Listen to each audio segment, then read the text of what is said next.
আজকে রান্না করব আমার কচু। তুমি পরামর্শ দিও না কইছি না পরামর্শ দেবো না। কচু খাবেন মানে মাখনের মতো লাগবে। কত নতো না কইছি না, এই যে দেখছেন রান্নাটা আমি খুব সুন্দর করে রাঁধতে পারি। মামার দিয়ে দিছে। এরকম 1 চামচ করেও দিতে হয়, তাতেও কিন্তু 220 চামচ তরকারি দরকার। অনলাইনে ভিক্ষা করি, কিছু কিছু মানুষ করে রাস্তাঘাটে, আমি করি অনলাইনে। আবার আজকে আবার কেউ জিজ্ঞেস করে না চিংড়ি মাছের মাথার পাও কি করছি।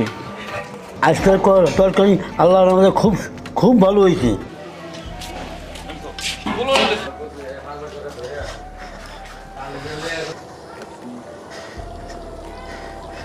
বাবা বড় বড় কচুগুলো উঠাইতে হবে।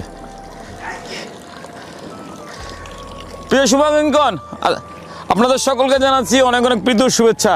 আজকে রান্না করব আমার কচু। আপনারা সকলে জানেন মাঝে আমার কিন্তু আইডিতে, পেজে না আইডিতে কচুর ভিডিও দিয়েছিলাম। 2টা ভিডিও লাগানো যত্ন, 2টাই কিন্তু হিট হয়েছিল। সেই কচু এখন বড় হয়ে গেছে, পানি শুকিয়ে গেছে আসলে। আর এখন শীতে কচু বেশি বাড়ে না, কচু বর্ষার জন্য ভালো। তো এটা যেহেতু পানি কচু, যাই হয়েছে সেই করে আজকে উঠাবো। যদি সব উঠাই তাও প্রায় একবেলা ভালোভাবে খাইতে পারবো। আজকে রান্না করব কচুর ভিডিও।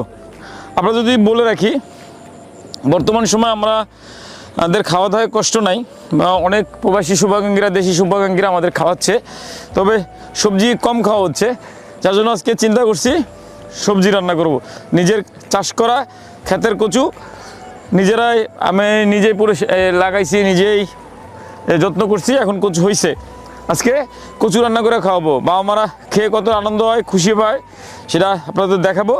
একই সাথে সকলকে অনুরোধ থাকবে, ভিডিও শুরুতেই আমার কিন্তু কয়েকটা ভিডিও বারবার রান্নার ভিডিও ফ্লপ যাচ্ছে, খুব দুঃখ লাগতেছে।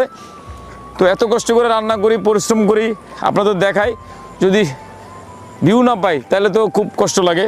তো ভিডিওটার জন্য প্রচুর ভিউ হয়, সেজন্য আপনারা একটু সাপোর্ট করে দেবেন। চলেন শুরু করি। একদম খারাপ না কচু, দেখেন খারাপ হয় নাই।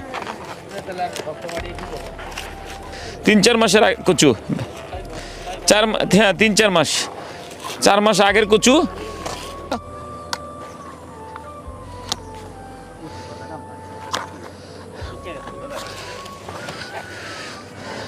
কচু বড় হয় নাই, কারণ কি কচু লাগাইছি বেশি দিন হয় নাই, কিন্তু খাইয়ে ফেলতেছি, এনে পানি নাই। আর শীতে কচু বড় হয় না।